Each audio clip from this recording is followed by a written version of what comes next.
Praise the lord. ఈ దినము దేవునికి వాగ్దానము నీ కోసం. ఫిలిప్పీ పత్రిక 4వ అధ్యాయము 6వ వచనం. దేనిని గురించి చింత పడకుడి గాని ప్రతి విషయములోనూ ప్రార్థన విజ్ఞాపన చేత కృతజ్ఞతాపూర్వకముగా మీ విన్నపములు దేవునికి తెలియచేయుడి. ఈ రోజున దేని గురించి చింతపడద్దు అని ప్రభు మాట్లాడుతున్నారు. ఈరోజు నువ్వు చాలా విషయంలో చింతపడుతున్నావు, చాలా విషయంలో వేదన పడుతున్నావు. ఈరోజు నీ చింత అంతా ప్రభు తొలగించాలని ఇష్టపడుతున్నాడు. ఏ విషయాన్ని బట్టి చింతపడుతున్నావో ఒకసారి నీకు నీవు పరీక్ష చేసుకో. కొన్నిసార్లు నీకున్న బాధలు తీరట్లేదని చింతపడుతున్నావా? నీకున్న వ్యాధి అనారోగ్యం తగ్గడం లేదని చింతపడుతున్నావా? నీ బిడ్డల పరిస్థితి బాగోలేదు, నీ ఇంటి పరిస్థితి బాగోలేదు, నీ భవిష్యత్తు బాగోలేదు అని చింతపడుతున్నావా? ఈ చింతపోవడానికి ఎవరెవరి దగ్గరికి వెళ్ళి నీ బాధను పంచుకుంటున్నావా? ఎక్కడికి వెళ్ళి నీ బాధను పంచుకుంటున్నావా? అయితే నీ చింత తీరడం లేదా?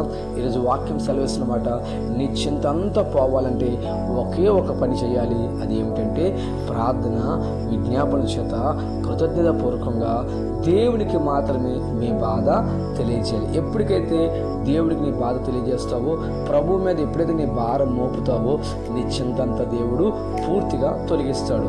ఒక సందర్భంలో యోహాను సువార్త 2వ అధ్యాయంలో జరిగిన సంఘటనను నేను మీకు గుర్తు చేస్తున్నాను. అక్కడ కానా అనే ఊరిలో ఒక మంచి వివాహం జరుగుతుంది. ఆ వివాహం ఘనంగా జరుగుతుంది. ఆ వివాహమునకు యేసుక్రీస్తు వారిని ఆయన శిష్యులు కూడా వివాహానికి ఆహ్వానించారు. యేసుక్రీస్తు వారు కూడా ఆ వివాహంలో ఉన్నారు. వివాహం చక్కగా జరుగుతుంది. వివాహం అవుతుండగా ఒక చోట విందు కూడా జరుగుతుంది. విందు చక్కగా జరుగుతుంది. విందు జరుగుతుండగా ద్రాక్షారసము ఆ విందులో అయిపోయింది. ఇప్పుడు పెండ్లి యొక్క యజమానుడు ఎంతగానో వేదన పడుతూ చింతిస్తూ ఎంతో సమస్య గురైపోతుంది. అయ్యో, ఇప్పుడు ద్రాక్షారసం అయిపోయింది, నా కుమారుడు పెళ్ళి ఏమైపోతుంది, ఇక్కడ వివాహం ఏమైపోతుందో చాలా ఇబ్బంది పడుతున్నాడు, చాలా సతమత గురైపోతున్నాడు, చింత వేదంతో గురైపోతున్నాడు. ఒకటే మార్గము, ఈ చింత పోవాలంటే ఆ బాధ అంతా ప్రభు యొద్దకి వెళ్ళాలి. అయితే అలాంటి సమయంలో మరియమ్మ యొద్దకు వెళ్ళి తన బాధ అంతా వ్యక్తపరిస్తే మరియమ్మ గారు వెళ్ళి యేసుక్రీస్తు వారు చెప్తున్నారు, ఆ సమస్య అంతా చెప్తున్నప్పుడు ప్రభు అంటారు, అమ్మ నా సమయం ఇంకా రాలేదు. ఈ రోజున సమయం ఇంకా రాలేదు అంటే దేవుడు అద్భుతం చేయడానికి, చింత తొలగించడానికి కొంత సమయం అనేది పడుతుంది.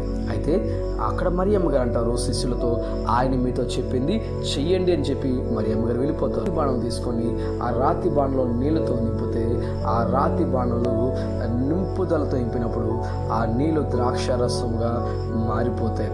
ఎప్పుడైతే నీళ్ళను ద్రాక్షారసంగా ప్రభువారు చేశారో, అద్భుతం చేశారు, కార్యం చేశారో, పెండ్లి యజమాని యొక్క ఆ హృదయ చింత అంతా పోయింది.